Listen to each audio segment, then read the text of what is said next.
காவியா கிட்ட பாசமா பேசி சமாதானமா வச்சுக்கணும். வேற வழியே இல்ல. ஏய், என்னடி பண்ணிட்டு இருக்க? என்னடி இது? இது ரெண்டுத்துல ஒருத்தவங்க தான் உன் டாட்டர் இன்லா, என்னோட சிஸ்டர் இன்லா.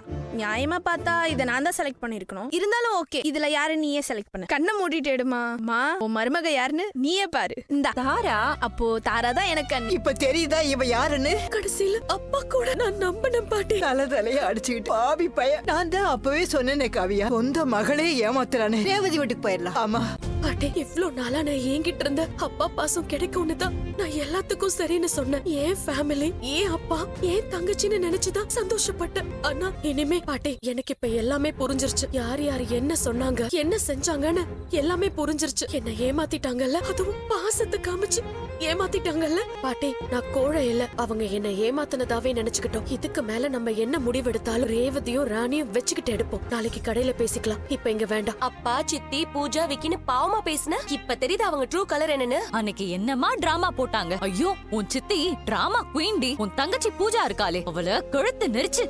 அந்த சைக்கோக்கு பொண்ணு கொடுக்கணும்னு உன் அப்பா எதை வச்சு டிசைட் பண்ணாருனே தெரியலடி. சந்திரனை நம்ப கூடாதுன்னு படிச்சு சொன்னேனே, கேட்டியா நீ? நீ நல்லா இருக்கணும்னு நாங்க தானே நினைக்கிறோம். சோ இனிமே நாங்க சொல்றத நீ கேளு. அந்த சைக்கோ ஹாஸ்பிட்டல்லயும் பார்லர்லயும் எப்படி நடந்துட்டா நீயே பார்த்தல. அவனா உன்னை படிக்க காலேஜுக்குலாம் அனுப்ப போறான். காலேஜா? வெளியே கூட அனுப்ப மாட்டான். ஆமா, என்ன அனுப்பவே மாட்டான். Good girl. இப்பதான் நீ கிளியரா திங்க் பண்ற. எனக்கு இந்த மேரேஜ் வேண்டாம். நான் உத்தமனை கல்யாணம் பண்ணிக்க மாட்டேன்.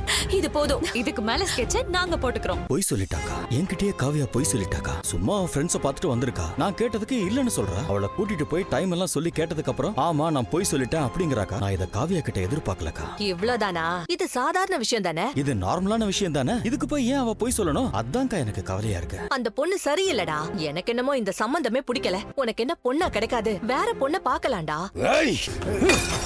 இந்த வீட்ல காவியா வேண்டாம், கல்யாணத்தை நிறுத்து அப்படின்னு பேச்சு வந்துச்சு, அப்புறம் அவ்வளவுதான். காவியாவுக்கும் எனக்கும் தான் கல்யாணம். அதை யாராலையும் மாத்த முடியாது. ஒரு முக்கியமான விஷயம்டி. மாப்பிள்ள போன் பண்ணாரு, அதை சொல்லிட்டு போலான்னு தான் வந்தேன். கல்யாண தேதியை மாத்தி வச்சிருக்காராம். வர வாரத்திலே ஒரு நல்ல முகூர்த்தம் இருக்கான், அதுலயே பிக்ஸ் பண்ணிடலாம்னு சொல்றாரு. உடனே கிளம்பு. எங்க பாட்டி? ஐயோ, எங்கேயாவது போ. என்னாச்சு பாட்டி? நீ எங்கேயாவது போயிரு காவியா. உனக்கு இந்த வாரத்திலே கல்யாணமா? இனிமே நேரம் இல்ல. கிளம்பு. ஐயோ, என்ன பாட்டி சொல்றீங்க? ஐயோ, பேசிட்டு இருக்க நேரம் இல்லமா. இப்பதான் லீலா கிட்ட உங்க அப்ப இந்த விஷயத்த சொல்லிட்டு இருந்தான்.